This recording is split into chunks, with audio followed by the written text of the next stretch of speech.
This channel does not promote any violent, harmful, or illegal activities. All content provided by this channel is meant for an educational purpose only.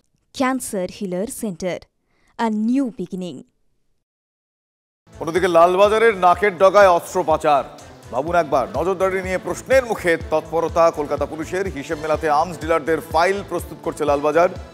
Bengal STF এর কার্তুজ চোরাচালান চক্রের পর্দা ফাঁস করার পর পদক্ষেপ কলকাতা পুলিশের। আমার সহকর্মী সুজয় এই মুহূর্তে আমার সঙ্গে রয়েছেন। সুজয়, আর কি বিষয় এক্ষেত্রে সামনে আসছে? কড়া পদক্ষেপ তো শোনা যাচ্ছে, কিন্তু ঢিলেমি ছিল কি?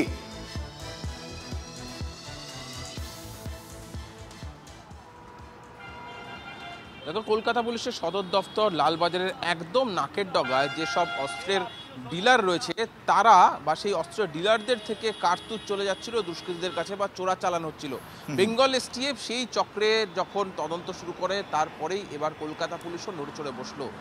কলকাতা পুলিশের আর্মস এক শাখা তারাই মূলত এই সমস্ত ডিলারদের কর্মকাণ্ড, অর্থাৎ তারা ঠিকঠাক নিয়ম মেতে কাজ করছে কিনা, ব্যবসা করছে কিনা, হিসেব ঠিক মতো দিচ্ছে কিনা সেগুলির উপর নজর রাখে। তাই আর্মস এক শাখার কাছে একটা মৌখিক নির্দেশ গিয়েছে যে কলকাতা পুলিশ এলাকায় যে 14টি আর্মস ডিলার রয়েছে তাদের সম্পর্কে একটি ফাইল প্রস্তুত করতে হবে, অর্থাৎ প্রত্যেকটি ডিলারের পৃথক পৃথক ফাইল প্রস্তুত করতে হবে। কি থাকবে সেই ফাইলে?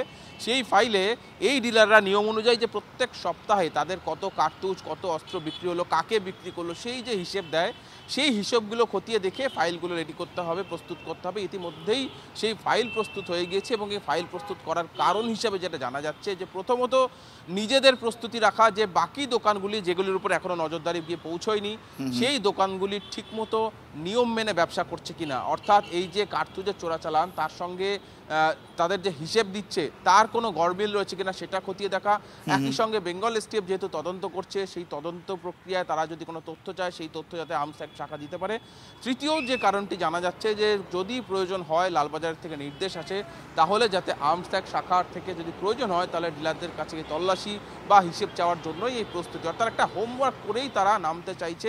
এই কারণেই এরকম ফাইল প্রস্তুত করার নির্দেশ এবং যেটা যথেষ্ট কড়া পদক্ষেপ বলেই মনে করা হচ্ছে সূত্র মারফত। ধন্যবাদ তোমায় সুজয়।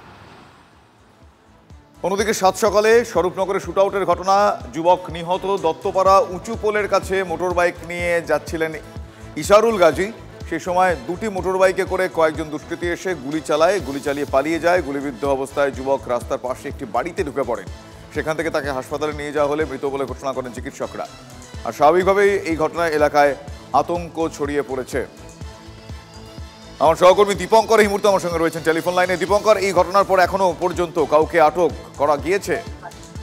দেখো, পুলিশ এর ব্যাপারে খতিয়ে দেখছে। যারা মূলত এসছিল তারা কিন্তু চম্পট দেয়। তারা যে ঘটনার সকালবেলা যখন যাচ্ছিলেন রাস্তা দিয়ে সেই সময় আচমকা বেশ কয়েকজন আসেন, তাকে বাইকে করে ঘিরে ফেলেন এবং তারপর তাকে কাছ থেকে গুলি করার আগে কিন্তু তার কাছে কিছু জিনিস চাইছিলেন। সেই জিনিসটা কি এখন পুলিশ মনে করছেন এরা হয়তো সীমান্ত পাচারের সঙ্গে, সীমান্তে যে চোরাচালান ব্যবসা সেই সবের সঙ্গে যুক্ত থাকতে পারেন এবং সেগুলো পুলিশ খতিয়ে দেখছেন। এই যে এবং গুলি করবার পর তার গায়ে যে পোশাক ছিল সেই পোশাকও কিন্তু দুষ্কৃতকারীরা খুলে নিয়ে চলে যায়। তাহলে কি ওই পোশাকের ভেতরে কিছু জিনিস রাখা ছিল, যে জিনিস তারা নিয়ে গেলেন? এই সমস্ত বিষয় পুলিশ খতিয়ে দেখছেন। তবে পুলিশ মনে করছে যত দ্রুত সম্ভব তারা এই ঘটনায় যারা অভিযুক্ত তাদেরকে গ্রেপ্তার করবে। এখনো পর্যন্ত কোনো গ্রেপ্তারের খবর নেই। বেশ, ধন্যবাদ দীপঙ্কর।